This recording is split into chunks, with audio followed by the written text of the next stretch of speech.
Assalamualaikum warahmatullahi wabarakatuh. Perkenalkan, nama saya Rafiq Al-Muzahid. Saya dari kelas C PLS angkatan 2015. Kira-kira sekarang materi apa ya yang akan saya bawakan?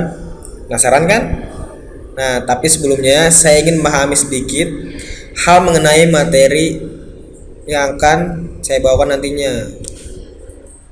Dalam menghadapi era globalisasi, negara kita memerlukan suatu perubahan yang menunjang untuk dapat bersaing dengan negara lain. Perubahan tersebut dapat didefinisikan sebagai suatu proses dari kondisi saat ini menuju kondisi baru yang dicita-citakan.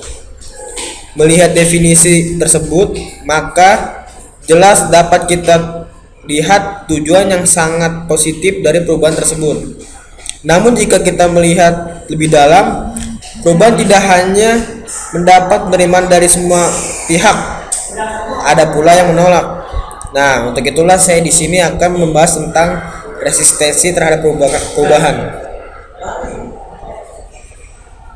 Apa sih resistensi perubahan itu?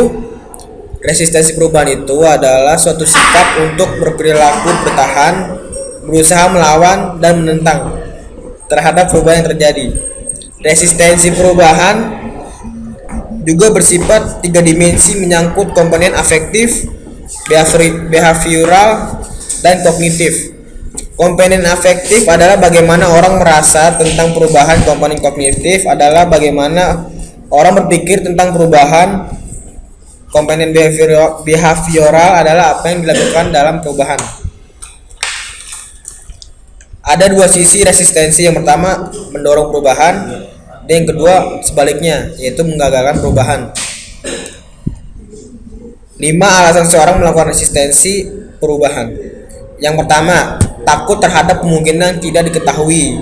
Yang kedua, takut akan kegagalan. Yang ketiga, tidak sepakat dengan kebutuhan akan perubahan. Yang keempat, punya keyakinan yang salah. Dan yang terakhir, enggan meninggalkan zona nyamannya.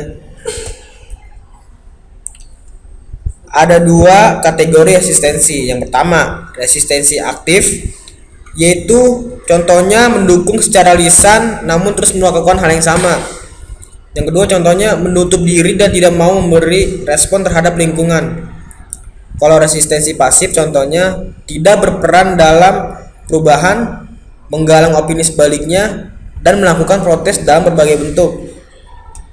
Nah, sekarang ada 4 skenario resistensi. Yang pertama ada denial atau shock, yaitu tahap di mana individu mengabaikan perubahan yang akan terjadi. Yang kedua ada anger atau resistance. Tahap ini di mana individu menjadi terusik dan marah atas perubahan yang terjadi.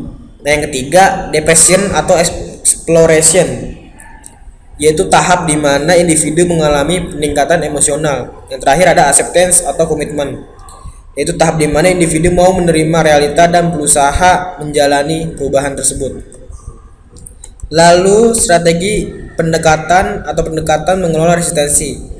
Nah, pendekatan pendidikan komunikasi digunakan dalam situasi ketika ada kekurangan informasi atau analisis yang kurang akurat.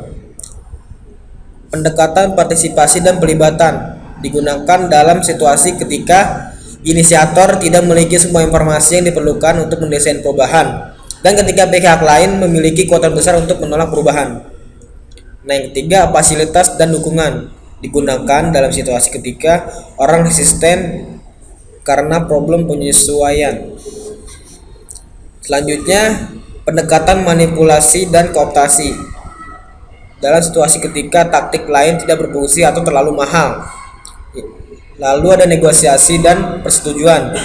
Ketika seorang atau kelompok orang kalah dalam sebuah perubahan, atau ketika kelompok itu memiliki kekuatan penolakan yang besar. Terakhir ada upaya paksa secara eksplisit maupun implisit, ketika kecepatan perubahan menjadi pertimbangan utama dan inisiator memiliki kekuasaan penuh. David mengusulkan ada 3 pendekatan yang dapat diterapkan untuk mengatasi resistensi terhadap perubahan, yaitu yang pertama, educative change strategy, itu mengedukasi atau memberikan pengetahuan dan informasi tentang perlunya suatu perubahan. Yang kedua ada force change strategy, yaitu perubahan harus terjadi dan orang yang dapat mengharuskan terjadinya perubahan adalah orang yang memiliki kekuasaan, yaitu pimpinan. Yang terakhir ada rational change strategi, yaitu menunjukkan benefit yang akan diperoleh individu dari diterapkan suatu perubahan, sehingga individu tersebut dengan sendirinya akan tertarik melakukan perubahan-perubahan. Cukup sekian pemaparan dari saya tentang resistensi perubahan. Kurang lebihnya mohon maaf. Kalau bisa di like dan di komen. Semoga Anda mendapat pahala. Terima kasih atas perhatiannya. Wassalamualaikum warahmatullahi wabarakatuh. Karena suka dirimu, launya di mana meremu, wala mana